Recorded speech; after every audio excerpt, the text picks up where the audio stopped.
Hello YouTube folks, how are you doing? I hope you are doing well, and this is the second part of my Turkish resources I want to share with you guys. It's a video request from my friend, how is he called? Alfredo or something like that, and he wanted me to show some Turkish books, so here we go. This is a book by Tömer. What does Tömer means? Türkçe ve Yabancı Dil Araştırma ve Uygulama Merkezi. Okay, whatever. It's a publishing house from a university in Ankara. Okay, Hitit. This book is okay. It's what I don't like about this book is that it's too formal. You have some exercises fill in. What's very important when learning foreign languages is having texts and dialogues. And here you are reading a lot of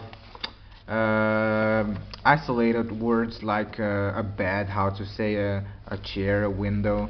It's very isolated. You don't have any context. But if you go further, you have longer texts like Tamara. It's okay. It's not so hard. It's good. But everything is in Turkish. So if you wanna get to know Turkish culture, Turkish actress or students, what do they do, marriage in Turkish, gelecek bir gün gelecek, okay.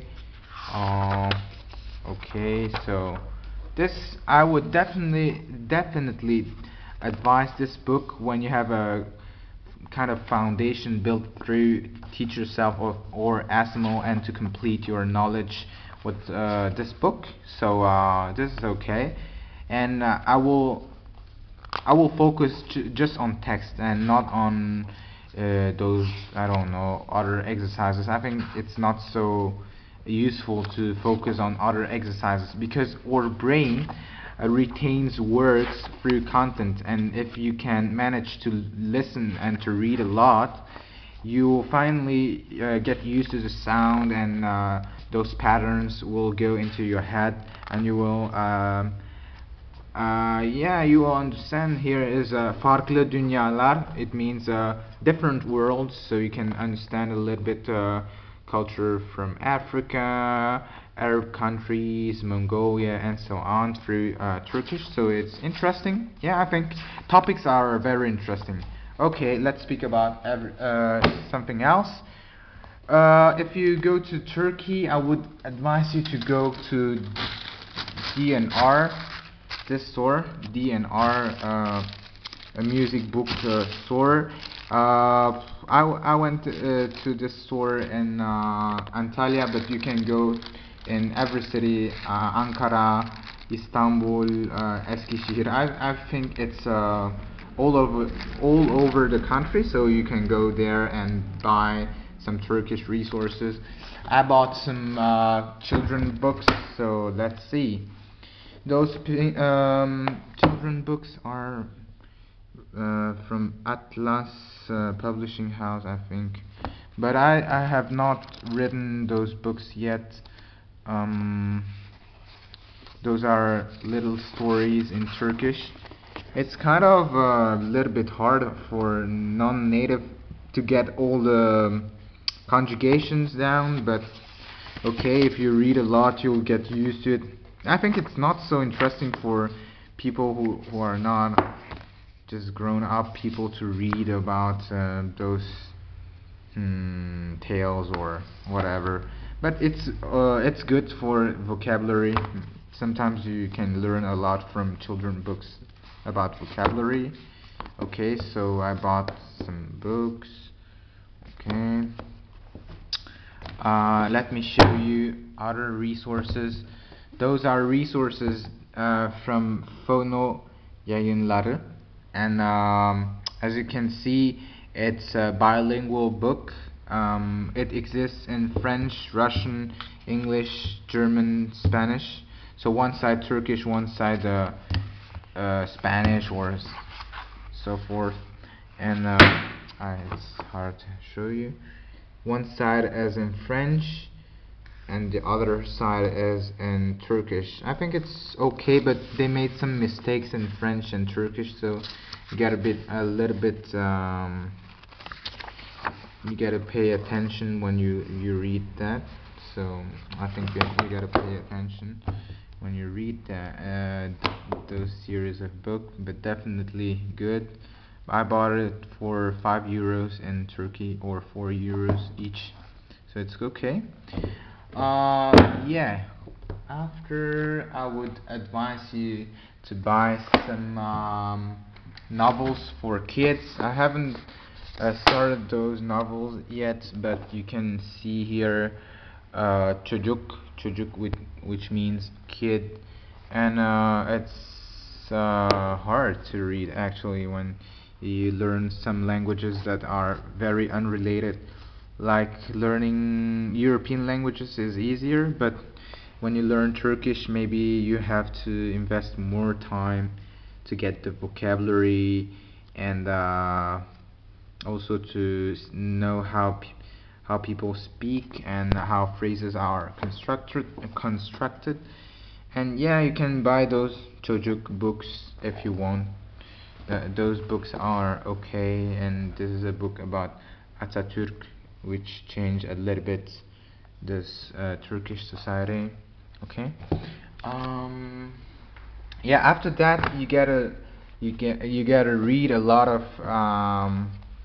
newspaper to get used to very let's say a very common vocabulary that people use every day. So let me show you a little bit how newspapers are in Turkey. Okay, let me just. This is a part called magazine. It's I don't know, I haven't read it. Magazine about Turkish actors and Turkish people, and it's great to read articles. You can learn a lot of strange words. Okay, so this is a magazine called, how is it called? It's very famous, this magazine. It's not a magazine, it's a newspaper. It's Habertürk. You can also find it on internet. So I had some others. Radikal.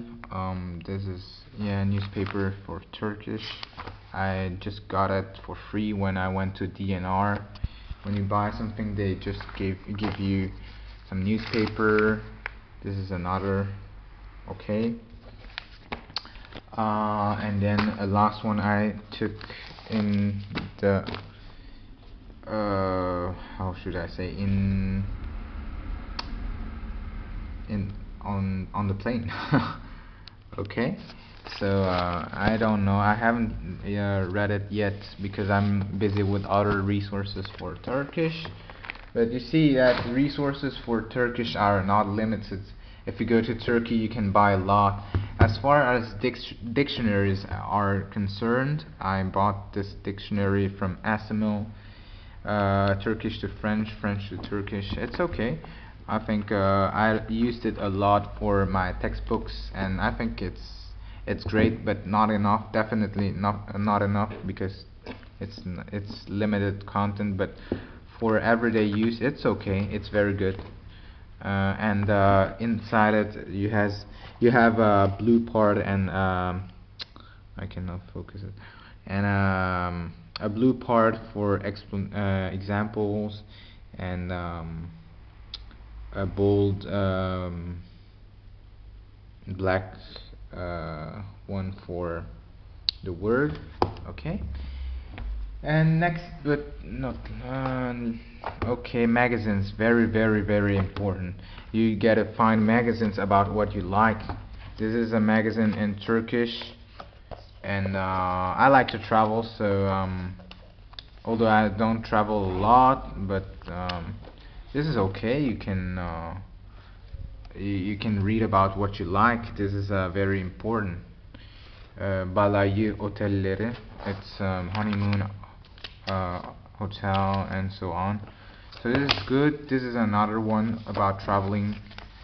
So if you like Turkey and you like cuisine, you can just read about about everything you like everything.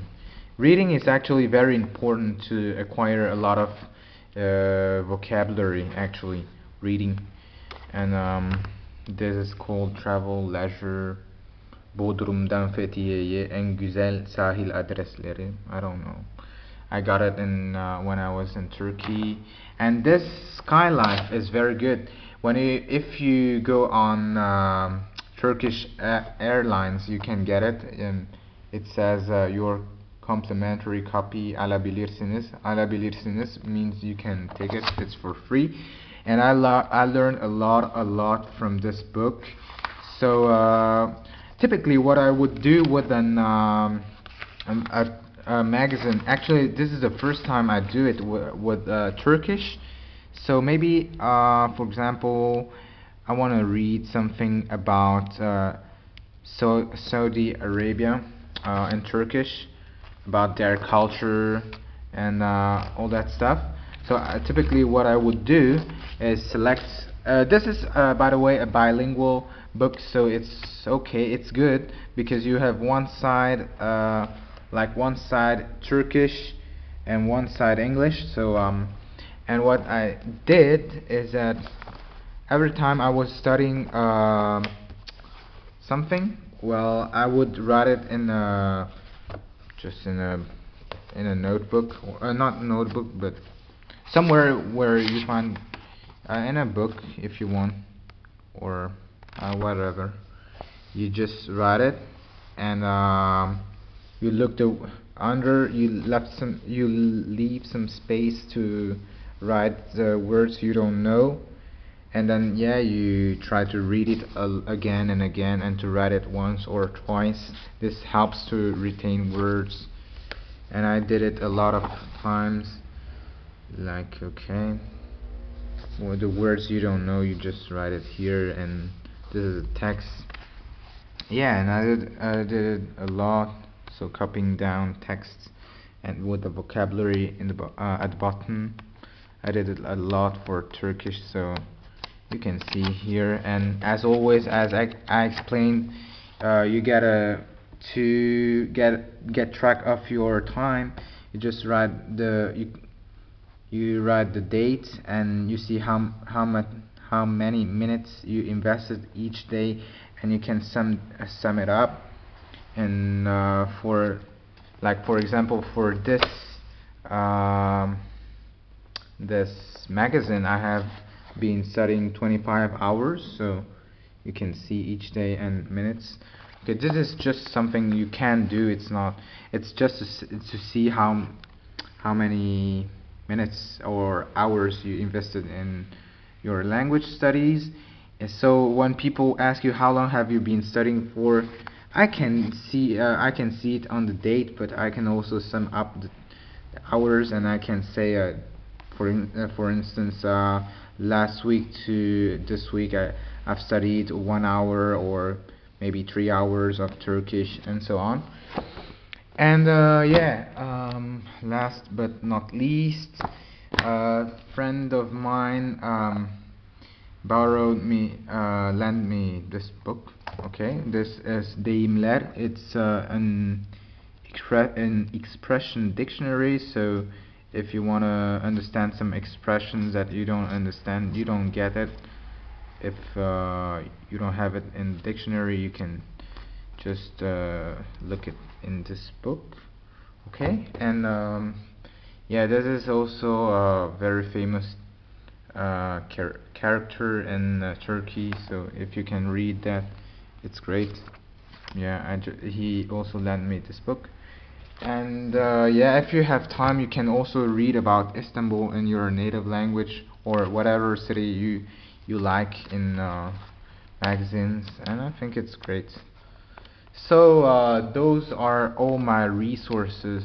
By the way, if you learn French, I recommend Geo this for traveling articles. So yeah, this is Macedon. Okay, after the war. Okay. Istanbul, a street in Istanbul, coffee, uh, Taksim, and so on. So Bosphorus. If you really like to read about cities, you can buy this book. Shanghai, you see. Okay, I hope you liked this video. This was the second part about Turkish resources, and if you have other Turkish resources, please share with us by posting a video response. Thank you to all of my subscribers, and sorry if I made a lot of mistakes in English. Okay, bye bye.